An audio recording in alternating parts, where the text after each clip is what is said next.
Hello, a problem from section 6.4, pre-calculus textbook by James Stewart, Redlin, and Watson.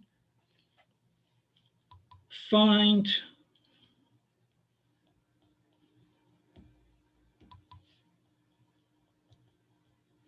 exact value or the exact value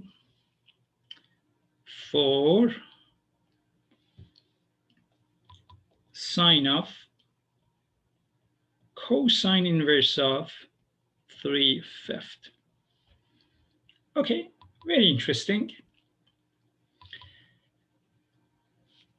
I know that the cosine inverse of 3/5 must be my theta, because we always think of like sine of theta, cosine of theta. So I'm going to make a substitution and say let theta equals to cosine inverse of 3/5. Now I'm going to take cosine of both sides.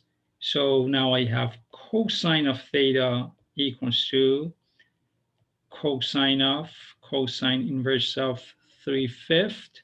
You don't have to write this step all the time. I just want to show every step there is.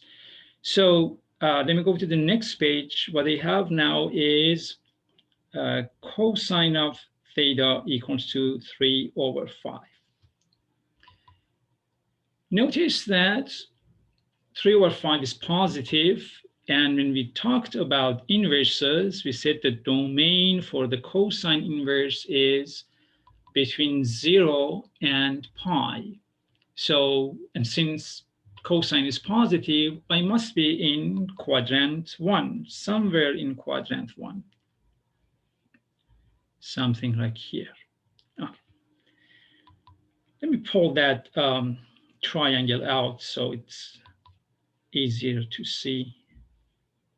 So here's the theta, here's my 90 degrees.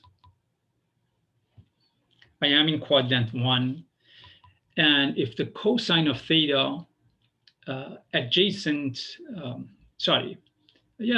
over hypotenuse, so 3/5 is my cosine, then this is one of those triangles that I have memorized. 3 squared plus 4 squared equals 5 squared. So I didn't have to do any work for this particular one.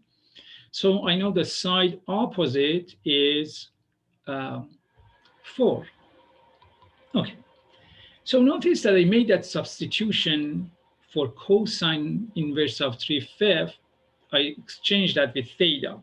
So now I have sine of theta. Well, what sine of theta equals to? Sine of theta equals to opposite over hypotenuse. So 4/5. So if you want to be so fastidious about it and write it like the way I guess textbooks write them, you can write something like this, that sine of cosine inverse of 3/5 equals to sine of theta, and that equals to 4/5. Okay. Let's do another one. We have time. Let's do this time tangent of sine inverse of 4/5. Okay. Doing the same thing, I'm going to say let theta equals to sine inverse of 4/5. And then take sine of both sides. Now I have sine of theta equals to 4/5. We know that the domain for sine inverse is between negative pi/2 and positive pi/2. In this case, sine of theta equals 4/5. It's positive. Once again, I am in quadrant 1. So I do have a triangle like this in quadrant 1. Here's my theta. So opposite over hypotenuse. And again, good old friendly triangle of 3, 4, 5. So I know side adjacent is 3. So now the problem becomes tangent of sine inverse of sine inverse of 4 over 5 equals to tangent of theta. What is tangent of my theta? Adjacent over opposite over adjacent. So I have it as 4 over 3. 4 over 3, opposite over adjacent. Okay. Let's do one more.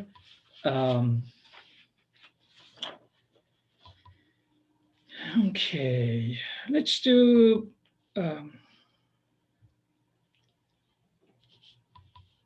sine of tangent inverse of x.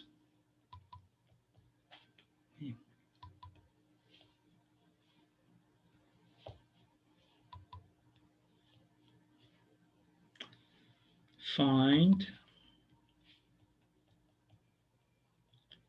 the exact value of sine of tangent inverse of x.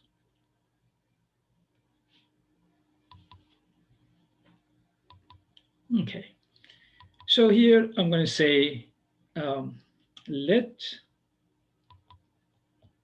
theta equals tangent inverse of x. Now, what do I know? I know that if I take tangent of both sides, I have tangent of theta equals to x. And you can think of this as x over 1. So this is going to be opposite over adjacent. Let me go to the next page. All right, tangent is positive. I am in quadrant 1. So here is the triangle. Here's my theta. And we had it at